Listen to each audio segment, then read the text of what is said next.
Hola, ¿qué tal? Muy buenas. Una semana más aquí con ustedes en Radio Faro, Radio Fareando. ¿Qué tal, Dieguito? ¿Vienes como recién estrenado? Vengo corporativo. Del viaje. Vengo rojo, historia puta. El próximo capítulo me lo pongo yo. No. ¿Qué tal el viaje por Albania? Por allí, pues muy bien, la verdad, que se los comenté a ustedes, que les habíamos dejado el capítulo grabado y todo, porque nosotros hicimos deberes para Para que no estuvieran solos. Para no hacerles sufrir. La verdad que he descubierto muchísimas cosas, o sea, para aquellas personas que tengan un poco de interés así en saber del mundo de Albania y Kosovo fue lo que vimos, o sea, el tema de la convivencia de religiones es bestial. Está diciendo Carmita que una de las imágenes mías casi que más me maravilla es en medio de la plaza central, tienes la mezquita maravillosa, al lado el árbol de Navidad y detrás, a unos 100 metros o menos, está la catedral ortodoxa. ¡Qué maravilla! Todo junto. Y luego una de las cosas que de verdad que nosotros tratamos siempre aquí mucho el tema de memoria histórica y que me ha dado una envidia, espero que muy sana, pero mucha envidia, es que una de las mayores atracciones turísticas que también lo tienen enfocado muchísimo a residentes es un museo de memoria histórica, un búnker que han convertido en museo de memoria histórica en medio de la plaza de los ministerios. O sea, que era justo el que utilizaba el ministerio, bueno, que nunca utilizaron los búnkeres, pero se vio que usarlo, era el del ministro de Asuntos Interiores. Y claro, dentro encuentras no solo todo el tema de la dictadura que tuvieron en Albania, que en el caso de ellos, al contrario que nosotros, fue de corte comunista, pero también, por ejemplo, como los gobiernos anteriores, como anteriormente, antes de la dictadura, el fascismo también reprimió a la gente como ellos lucharon contra el fascismo, sí. O como la monarquía también reprimió a la gente y también tuvieron que manifestarse en contra de la monarquía. Entonces, claro, tenían muy bien trabajado todo el tema de... El de la memoria histórica. Y la memoria histórica y todos los procesos con los que han tenido ellos represión. Que claro, que aquí hablar de Franco y Acuesta, Primo de Rivera, como si no existiera. Un montón de... O sea, no, y Miguel, Primo de Rivera. Miguel. Que también, que ese sí que fue un dictador. Pues ese que fue dictador es como, ya, bueno, como si nada. Entonces, una envidia sana. Pero en fin, les traigo una pequeña anécdotita, porque siempre que íbamos nosotros al alojamiento de vuelta pasábamos al lado de una escultura que miramos cuál era, porque era una señora que por lo visto fue la única reina de Albania, Geraldine. Fue la única reina de Albania porque su marido Sogu fue el rey. Bueno, este fue primero ministro de Asuntos Interiores, después se convirtió en primer ministro, después en presidente y como ya después no había más, modificó la constitución y se nombró rey. Porque hay gente que hace... Yo no sabía que esas cosas pasaban, pero había gente que dice... Oye, pues... Y aunque seguro que han pasado, seguro que han pasado, pero si puede, o sea, ¿por qué se hacen esas cosas? Porque puede. Yo creo que a Franco no se le ocurrió, porque si no... Sí, pero lo hubiera podido hacer. Lo hubiera podido hacer, vamos. Y tal. Entonces, y esta era su mujer que estaba siempre ahí, y digo yo, voy a ver si hay algún vínculo de Albania con Canarias. Digo, algo tengo que encontrar. Sí, porque a eso vamos al tema de esta semana. Claro, ¿qué pasa? Que esta señora, por lo visto, Geraldine y su marido acabaron huyendo del país, pero huyendo con una mano delante y otra detrás. ¿Y dónde acogieron a estas familias? En algunos países europeos y entre ellos, España. Vale. Y Geraldine con su hijo, el príncipe Leka, hay una noticia de que estuvieron de visita aquí en Las Palmas en concreto, que les hicieron una mega recepción, no sé qué, no sé cuánto, que esto es maravilloso porque su hijo Leka, que era el príncipe heredero entre comillas, que no es príncipe. Leka como las cámaras. Sí, que no es ni príncipe ni nada hoy en día. Bueno, ya está muerto. Este hombre, por lo visto, tuvo que ser, o sea, que estuvo aquí en Las Palmas y tuvo todo el mundo como de la jet set, ay, el príncipe albanés, qué guay, no sé cuánto. Pues cuando fue la transición, Adolfo Suárez tuvo que echarlo del país porque se le encontró un arsenal de metralletas, armas, de todo en la casa, porque él solo, en una paranoia, estaba intentando conseguir armas suficientes para poder recobrar Albania, para poder volver a instaurar la monarquía. Oye, de verdad, que jodelones son con la, ¿cómo se llama esto? Con los hobbies de la gente. Total. Aquí él se encargaba de traer más armas y más armas. Y dice Adolfo Suárez, te vas ya en 10 minutos. Y por lo visto, el rey Juan Carlos intervino para que en vez de 10 minutos tuviera un día. O algo así. Pero el otro fue como, no, te vas ya de este país. Pues este señor estuvo aquí en Las Palmas en concreto y en honor a Albania y Kosovo, que son dos países de mayoría musulmana pero con mucha diversidad religiosa, hoy lo que les traemos de la historia puta es la historia de canarios convertidos al Islam. Muy bien. Que siempre los ha habido canarios musulmanes y siempre los seguirá habiendo, básicamente, y los hay en presente sin ningún problema. ¿Quiénes eran musulmanes en Canarias en el pasado? Ustedes saben que a veces, o sea, tiramos mucho por el pasado y vamos a estar hablándoles de 1600, esta época. Normalmente las personas que eran de origen musulmán, o sea, que eran musulmanas, eran aquellas que eran esclavizadas, que se les obligaba a convertirse al cristianismo aquí, o sea, se les convertía a la fuerza. Entonces, hay algunos casos que acaban en la Inquisición que se descubre que seguían haciendo sus rezos porque, claro, aquellas personas con más... También lo estuvimos hablando cuando hablamos de hechicería. Exacto. Y aquellos que tendrían una fe más importante, pues decían, vale, yo de cara para ti estoy convertido, pero de mi habitación para adentro, yo soy lo que a mí me dé la gana, ¿sabes? Entonces, muchos de ellos mantuvieron sus creencias como forma de resistencia. También hay personas que llegaron durante la conquista, ya que la conquista de Canarias se produce en paralelo a la conquista del Reino de Granada. No hay que olvidar esto, que el Reino de Granada fue el último reino musulmán de la península. Y además, un reino de mayoría musulmana, pero no fueron muchos los que llegaron del Reino de Granada a Canarias. Tampoco es una cosa así que nos creamos de super hardcore, sino mínimo, pero algunos habría. Y de los que les queremos hoy hablar es de los renegados, aquellos que se convirtieron voluntariamente al Islam desde Canarias, que dijeron al Papa, tú y yo. Yo elijo. Yo elijo. Yo elijo. Elijo, lo que pasa es que elijo en circunstancias curiosas también, que son las que les vamos a poner. Bueno, sí, pero eligieron en esas circunstancias, aún así se ve el poder de elección. Todo esto se los contamos a raíz de 10 millones de artículos de alguien que se llama Luis Alberto Anaya Hernández, que tiene fijación con este tema, lo cual es una maravilla porque nos lo ha permitido construir con bastante esencia. No les decimos un título porque es que son montones, pero vamos, Luis Anaya Hernández, y ahí empiezan y ponen la palabra renegado, o sea, aquellos que renegaron del cristianismo y se convirtieron al Islam, y les van a salir montones. Qué guay. Y para hablar bien de esto, tenemos que hablar del vínculo que tenía el mundo de los renegados con la piratería, para entenderlo bien. Carmita, cuéntanos, ¿cómo era este vínculo? Bueno, los ataques piráticos que hubo en Canarias venían mayormente de Marruecos y Argelia, que se dieron, que fueron, en realidad son los que provocan la situación de la que vamos a hablar ahora, y que se dieron entre mediados del siglo XVI hasta el siglo XVIII. Sin embargo, los ataques europeos, de piratas europeos, se dieron hasta el siglo XIX. Sí, eso nos pidieron tirria más tiempo. Sí. Entonces, recordemos que ya se lo dijimos en los primeros capítulos, uno de los primeros capítulos, cuando hablamos de las cabalgadas. Estos ataques piráticos venían en venganza de esas cabalgadas que se hacían desde Canarias al norte de África. Que era lo que al principio era, por ejemplo, ataques eran 1 o 2 barcos que venían y atacaban a barcos que estaban en la costa de Canarias, o también los pescadores que se iban a pescar a las costas de marroquíes y saharaui y los secuestraban y los mantenían cautivos, y a veces atacaban pueblos aislados. Pero las islas que sí tuvieron unas invasiones bárbaras de piratas de este sitio fueron Lanzarote, Fuerteventura y La Gomera. Los piratas berberiscos secuestraban a personas, sobre todo para mantenerlos como cautivos, para poder pedir un rescate o también para esclavizarlas. Sí, porque nosotros les enseñamos y ellos eso era un buen negocio. Y ellos dijeron, pues vamos a aprender. Claro, eso era un buen negocio. Pues de estos canarios secuestrados se pueden dar 2 casos. O bien los que desean volver y huyen o son rescatados, o los que mandan a Canarias y a sus años aquí a tomar viento y entonces cambian de religión, y son estos los de los que vamos a hablar. En el norte de África destacan 2 lugares que fueron centros piráticos contra Canarias, que era Salé en Marruecos y Argel en Argelia. En Salé es de donde salían los ataques como el de 1569 a Lanzarote, en el que se secuestraron 200 personas. O el famoso ataque de Morato Arraez, que era un libanés. Albanés, perdón, que era un albanés. Esto es casualidad, haciendo de repente el capítulo, digo, ay, mira, vino el capítulo ideal. Hay que ver. Era un albanés que fue secuestrado de pequeño por los piratas otomanos cuando tenía 12 años y acabó formando parte de la marina turca y terminó siendo pirata.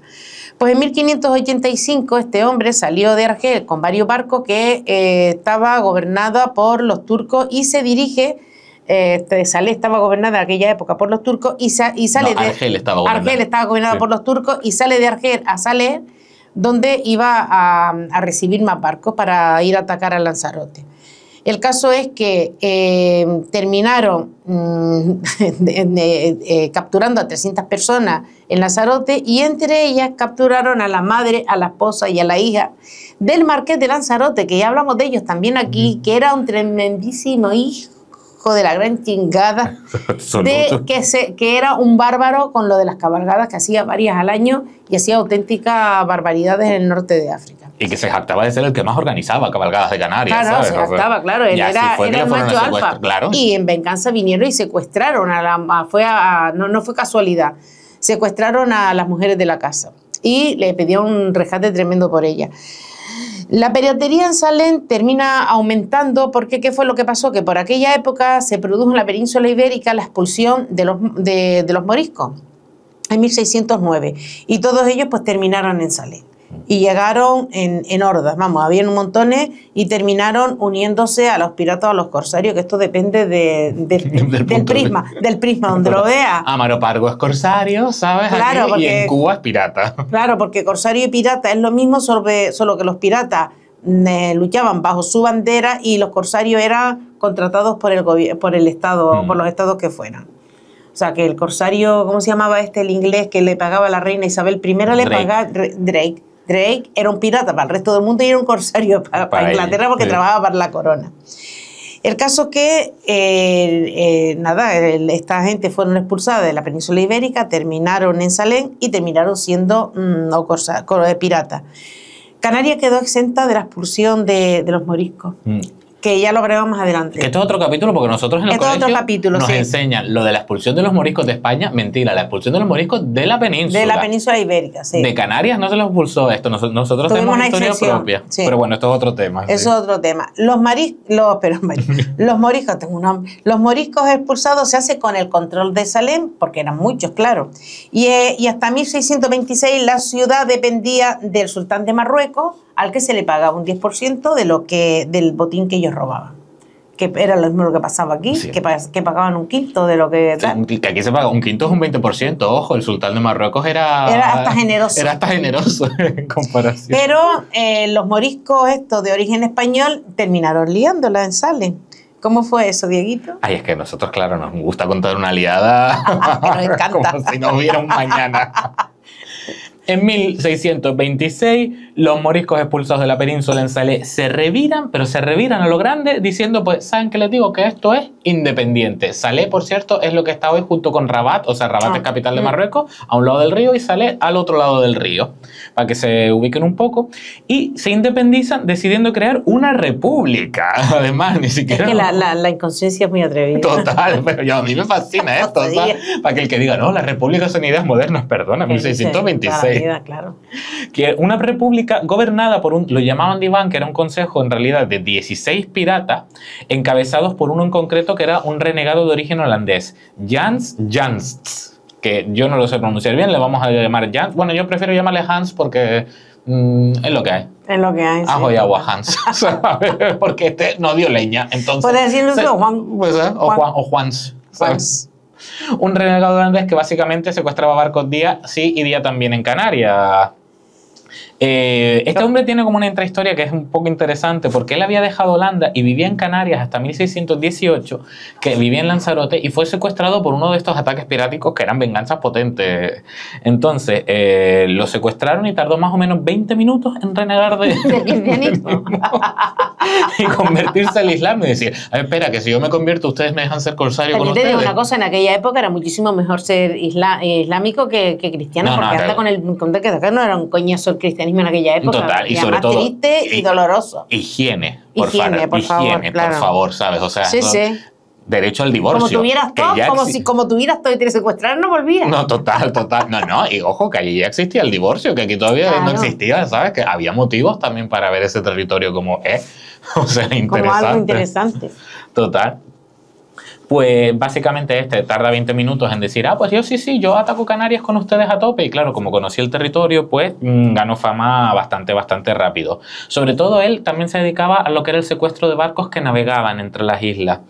aunque hacía secciones con los barcos holandeses. ¿Por qué él fue holandés? No, sino porque tenían desde lo que era el Sultán de Marruecos o la República de Salé un pacto contra los españoles con los holandeses. Entonces, por eso... El amigo de mi enemigo es mi... Amigos, o sea, bueno, no, como fuera... El enemigo de mi enemigo es mi amigo. Eso. Y básicamente por eso hacía excepciones con los barcos holandeses. Hay una muy curiosa, que es que en 1621, cuando secuestraron un barco holandés cerca de Canarias, vieron que eran los holandeses, entonces dice Hans, pues nada, todos para su casa, nos los liberamos, menos un muchacho holandés que se quedó con los piratas de Hans porque se emparejó con un turco que iba con él. Que yo cuando estaba leyendo digo esto, por favor. Es que los turcos tienen unos ojazos, mi niño. O sea, esas novelas triunfan por algo. Sí, claro. O sea, y yo digo yo, por los protagonistas. Favor, o sea, y que te venga un pirata y te diga baby. O sea, total, yo me quedo. Tengo una caída de ojos, tengo una caída de pestañas. De Holanda que te den, ¿sabes? Bueno, volviendo a Salé, literalmente el tiempo que estuvo esta república se conoce como una república pirática porque estaba liderada por piratas. Llegaron incluso a organizar un ataque a Islandia y se trajeron un par de cientos de personas secuestradas desde Islandia, o sea, para que vean la motivada que tuvieron. Y los 16 puestos del Consejo del Diván se los repartían entre las facciones de los moriscos españoles, porque había varias facciones, como no se ponían de acuerdo, por eso el holandés fue el que se quedó presidente, básicamente. Pero las luchas internas fueron tan grandes que al final el sultán de Marruecos recuperó el territorio en 1668. Pero está súper interesante, esta es la historia de nuestro vecino, que de vecino directo además, ¿sabes? Que está súper guay saberlo, pero ¿cómo nos afecta esta historia de nuestro vecino? Pues que desde la expulsión de los moriscos y su llegada a Salé en 1610 hasta 1640, porque a partir de ahí empiezan las rencillas internas fuertes, en esos 30 años atacaron Canarias que da gusto. O sea, dijeron, que estos vienen aquí porque estamos nosotros cerca. Pues ellos también están cerca. Al revés también funciona. Ejemplo, el ataque de 1622 con Hans, que ataca una tripulación de 65, o sea, él tenía una tripulación de 65 hombres, donde hay 2 canarios renegados con él, que son los que le están ayudando pues a reconocer el territorio. Y hay también otros 6 renegados de otras nacionalidades. El muchacho secuestra un barco y parece que va a Arguineguín a abastecerse de agua y a negociar el rescate, porque él negociaba el rescate in situ, en plan, mira, esto como la oferta, ¿no? De las multas, de si pagas ahora, pagas la mitad, ¿sabes? Pues, qué bueno, chacho. Pues paga ahora y así no me los tengo que llevar a Salé. Es que era un negocio. Total. Entonces, pues ahí empieza a negociar el rescate, pero un muchacho peninsular que estaba en su barco huye. Y es él en que informa que había estos 2 canarios divinamente, que se habían convertido en cantados, y da todos los datos de la tripulación y dónde habían estado y todo esto. Finalmente a Hans no le pasa nada, no lo consiguen pillar y él consigue dinero por algunos de los cautivos que tenía. O sea, le salió la jugada perfecta, aunque el otro huyera. Sin embargo, parece que uno de los canarios renegados que estaba con Hans se llamaba, el que tenemos los datos a través del otro cuyo, se llamaba Salvador Gutiérrez Perdomo, que lo llamaban Perdomito. Me encanta. O sea, Perdomito, pirata de los 7 mares.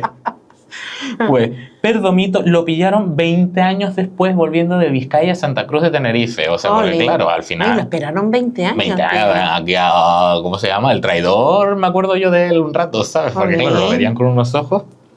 Esto es lo que pasaba en Salé, que es eso que tuvo unos 30 años, que nos atacó mucho por sus circunstancias especiales, pero desde donde realmente se organizaron las grandes incursiones para Canarias, estas bestias que están en la memoria de la gente de Fuerteventura, de Lanzarote, fue desde otro estado. ¿Cuál fue, Carmita? Desde Argel. Desde 1497, los españoles que se habían lanzado a conquistar, como si no hubiera mañana, muchas ciudades de Argelia. Pero en 1516 pierden el control porque los otomanos conquistan la ciudad de Argel.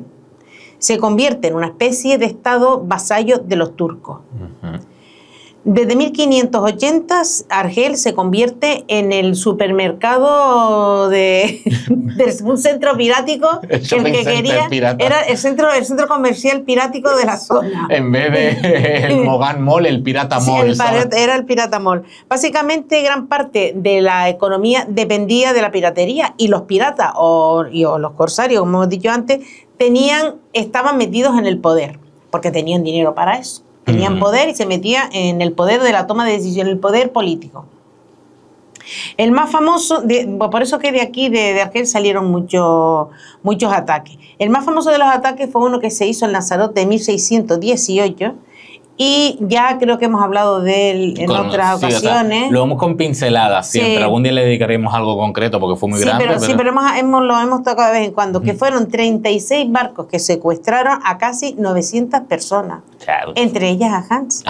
Sí, Hans llegó a Argel por esto. Entonces, después se fueron a La Gomera y a La Palma, pero tampoco tuvieron mucho éxito. No sé lo que pasó con La Palma, que Turquía no tiene éxito. A la pedra, como Guillén Peraza, el hermano de Inés, que lo reventaron. Sí, todo. A su vuelta hay una gran batalla en la zona del estrecho de Gibraltar, donde pierden 17 barcos y parece que se liberaron unas 200 personas, pero se desconoce, no hay registro del número de ahogados ni tampoco de cuántos llegaron a Argel.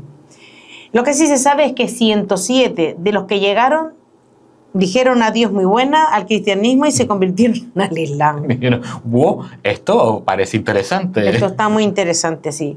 Parece que ellos decían que se habían convertido al Islam porque sospechaban, no estaban seguros de que el rescate no iba a llegar a tiempo, pero puede ser que lo dijeran por si alguna vez la Inquisición los pillaba, ponía la tirita antes de la herida. Total. Sin embargo, hay casos de gente que recibía incluso un rescate y lo rechazaban. Vamos, que preferían quedarse en Argel, como ya hemos dicho. Yo no sé, en aquella época lo hubiera preferido también. Total. Dieguito, ¿qué casos eran estos? Estos son casos muy interesantes porque lo que les decíamos al principio son personas que tú dices, vale, es verdad, han sido secuestrados, han llevado a otro, pero aún teniendo la opción de que llegue el rescate, han dicho, no. O sea, estoy tomando mi poder de decisión. Pues sobre todo porque haces allí la vida también, terminas haciendo la vida. Total, no, aparte hay muchos casos de estos, de familias que ya incluso familias que son secuestradas que se acaban montando allí y los hijos se acaban criando allí y dicen, yo no voy a marchar aquí si la tierra de mis hijos ya es esta. Hay casos súper interesantes de volver a buscar colegio y todo, y con la visión de chiquillos, prefiero quedarme. Total.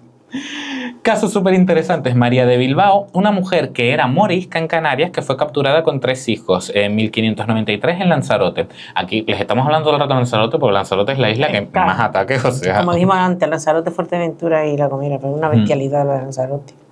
Cuando, pues fueron llevados a Argel, y cuando llegó el dinero del rescate, ella lo miró y dijo, no, esto a mí no me paga una vida como tengo yo ahora. Así que dijo que no, que yo me quedo aquí, y además, sobre todo, dijo, esta es la tierra de mi gente, de mis ancestros. Así que, ¿sabes qué te digo? Que he podido volver yo a donde venía mi gente, aquí me quedo yo, en este caso. Y se convirtió al Islam. Lo curioso de este caso es que las hijas también, en teoría, renegaron, pero parece que luego hay documentos de que seguían practicando el cristianismo y que tuvieron libertad para ir a misa, porque allí en Argel no ocurría como aquí en Canarias, sino allí sí estaba permitido el ser cristiano, y por ejemplo tenían espacios incluso donde los cautivos podían celebrar misas, o sea que no era nada que ver con la situación que se vivía aquí en Canarias. Este es el caso de María Bilbao, de María de Bilbao, que es bastante curioso. Otro caso más. Y el apellido también, muy curioso, siendo morisca. El mismo año en que hay un ataque a Betancuria, aparece el caso de Luis Cabrera, que había sido una persona negra esclavizada en Canarias y que, claro, es secuestrada en este ataque a Betancuria, este hombre, Luis Cabrera. ¿Qué ocurre? Que cuando llega a Argel le dicen, no, que aquí, claro, que si te conviertes eres libre. Y él dice, ¿perdona? Perdona, o sea, ¿qué has dicho? Si Hans tardó 20 minutos, yo 15 segundos. O sea, y evidentemente, o sea, con un... ¿What?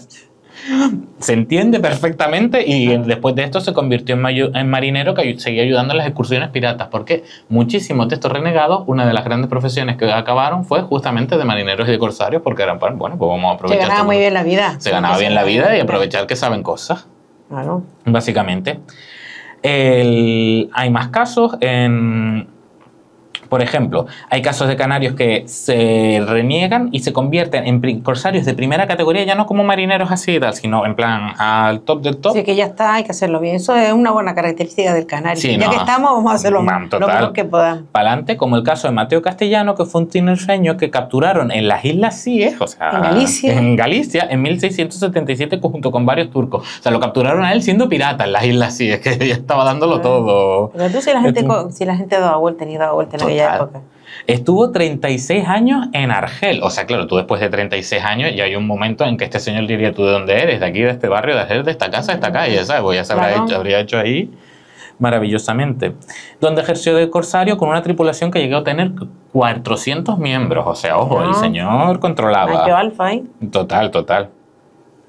Tenemos casos, que es que la curiosidad va aumentando porque es que hay casos, el amor todo lo puede en esta vida. Oh, mentira, chiquilla, no es verdad. Pero te da historias muy locas. Y una de las historias así interesantes es de casos de frailes que renegaron, como por ejemplo Fray Gaspar Fiesco o Fray Juan de Paiva, que eran chicharreros también, que fueron secuestrados, fueron rescatados, y una vez que fueron rescatados y llevados a Cádiz, porque esta es otra, los rescates se organizaban desde Península, que tú dices, ¿en serio hacían Argentina? La Península para luego volver a Canarias, estando al lado, en muchas ocasiones. Pero bueno, hay un más, no sé por qué. Pero bueno, que llevan a estos dos frailes a Cádiz, y una vez ellos en Cádiz se miraron al lado y dicen, ay, pero nosotros nos habíamos enamorado de esas mujeres argelinas. Literalmente volvieron para casarse con dos mujeres argelinas de las que se habían enchochado máximamente. Bueno, eso es lo que habla es de lo... A ver, ¿cómo se llama? No, de lo convencido que estaban ellos de su fe siendo frailes. Por eso, yo creo que se metieron de fraile para poder comer. Total, y claro, y renegaron. Y a mí esto me fascina porque quisieron a su gente pagar el rescate, pero no me digas que el amor no todo lo puede, míralo. Ay, esto es verdad. Te dice que no todo lo puede, mira lo que ha hecho. Tenemos estos casos de hombres, pero también hay casos al revés, de mujeres que reniegan y rechazan el rescate para casarse con un hombre que han conocido allí, o sea, gente que monta su nueva vida en Argel. Y muchos de estos casos, cuando renegaban, recibían incluso una ayuda económica para poder montar empezar su vida. O sea, claro, era una cosa bastante... Que todo eran facilidades, todo era facilidades. Esto es... Mira, chiquillas, si los viajes en el tiempo existen y acaban ustedes en 1600 en Canarias, plantéense, si ven un barco de Argel, decir, yo entro. Es que voy voluntaria, además, no hace falta que me secuestren. Hay muchos casos curiosos. Hay uno de Salvador Romero, que es el hermano de uno que va a mencionar Carmita ahora, que ya que les va a sonar el otro nombre más, pero que Salvador Romero intenta ir varias veces a Argel, que las primeras veces lo pillan y no lo dejan embarcarse, pero al final acaba consiguiéndolo, o sea, de forma activa, en plan de, no, que yo me quiero ir de aquí. Nosotros hoy nos estamos centrando mucho en los casos de los voluntarios. Hubo casos contrarios, gente que fue secuestrada y que quería volver a Canarias como si no hubiera un mañana, pero es que estos casos son fascinantes, los que dijeron yo me quedo allí. Y entre estos, claro, pues hay dos casos que yo creo que son especiales, que nos llamaron más la atención, ¿no, Carmita? Sí, está el caso de Isabel Perdomo, en 1618, que fue una niña secuestrada en Lanzarote con 7 años. Sus padres, Blas Perdomo y María Ruiz, estuvieron durante 13 años ahorrando dinero. Me imagino de qué manera esa gente, porque sí, o sea, ¿cómo, de dónde sacarían el dinero y trabajando como animal? Y en 1631 se trasladan a Andalucía para comprar un hombre turco esclavizado y poder intercambiarlo en Argelia por su hija. Cuando llegan a Argel, se encuentran con una mujer de 20 años que les dice que muchas gracias, pero que ella no vuelve, porque claro, 13 años allí, llevaban más años en Argelia que... ¿Qué tal? ¿Qué recuerdos tendría de Canarias? Había montado su vida, dice. Al final dice, yo me quedo, y ellos terminan rescatando a 2 sobrinas de María que sí querían volver. Que por lo menos... O sea, en una misma familia... Sí, no, o sea... La hija y 2 sobrinas. Total, qué bestia, ¿eh? Nosotros lo tratamos, pero claro, el que vivía desde aquí, la desaparición de esas personas era súper bestia. Luego, claro, el que llegaba allí de repente veía otro mundo y decidía, claro, no, yo quiero volver o me quedo. Esos padres trabajando como animales, ahorrando dinero ante 13 años y luego vaya y le dice a la hija que no, y tienes que dejarla, ¿qué vas a hacer? No, ¿qué vas a hacer? Porque claro, ella es su autonomía, pero las 2 sobrinas sí pudieron volver, que ellas querían. Hay otro caso que es el de Alí Romero, que era canario y que en Canarias, porque cambiaron el nombre, se llamaba Simón Romero, que es el hermano de Salvador Romero. Este chico era de la zona de Triana y en un día se embarca desde San Cristóbal para ir a pescar y lo secuestra unos argelinos lo secuestran en la costa de Marruecos. El caso es que este hombre Polito fue un puntal como tripulante, se convirtió al Islam y acabó siendo uno de los mayores piratas o corsarios de Argel. Sabemos además que se carteaba con el obispo Rabadán y que no tenía ninguna gana ni de volver ni de ser otra vez cristiano. Y al final, pero lo que sí se sabía es que de su bolsillo él llegó a pagar rescate de Canarias. Sí, que es una figura muy interesante. Quizás algún día le dedicamos algo a él y más a gente el tema de los corsarios. Sí, sí, sí. Berberiscos. Porque la verdad es que sí. Porque hay muchos corsarios berberiscos, tanto como Manuel el anterior, que eran de origen canario en realidad. Sí, sí. Y claro, es súper interesante como la idea de, vale, yo ataco ese territorio, pero bueno, si tengo que pagar la libertad de esta gente, también lo hago. O sea, es como... O sea, una cosa como, no sé, hay que buscarse la vida. Ah, digo. sí, sí, total. Vamos a hablar de tontería, de romanticismo, hay que buscarse la vida y hay que hacer lo que sea. ¿Y este capítulo llega hasta aquí? Sí, con este capítulo la verdad que ya terminamos el penúltimo capítulo de este año, no se lo dijimos al principio, queda uno más. Queda uno más de esta pequeña mini temporada. Y luego nos vamos nosotros de vacaciones de Navidad 3 semanitas. Junto con la radio también, es verdad. Junto con la radio, con Neri. Aquí porque no nos deja Neri. Sí, porque si no, nosotros vendríamos. Total, pero es que nos tiran un cubo de agua a la cabeza y sí, y lo merecimos. Merecen su descanso claro. en este caso. Pero bueno, todavía queda un capítulo más, no se preocupen que nos escuchan una semana más. Y nada, si nos vemos la semana que viene. Nos vemos la semana que viene y yo les digo una cosa, con este capítulo, oye, a mí en paralelo me fascina una cosa, lo que sabemos de historia de países que nos quedan lejos. Y que no, que está, pero lo que yo veo es que... están al lado, lo que poco que sabemos. No, pero cómo se movía la gente en aquella época. ¿Cómo se movía la gente? Mira tú que un canario, o sea, cautivado en las CIE. En las CIE, ¿Cómo llegó Sombra allá? Sí, no dándolo... No, con los turcos de pirata Sí. Qué pasada. Pero bueno, mientras le damos vuelta a esta pregunta, pásenlo ustedes bien el resto de la semana. Sí. Recuerden, suscríbanse, den me gusta, comenten, díganos lo que les dé la gana. Y pasen una semana preciosa, por favor. Sí. Adiós. Venga, hasta luego.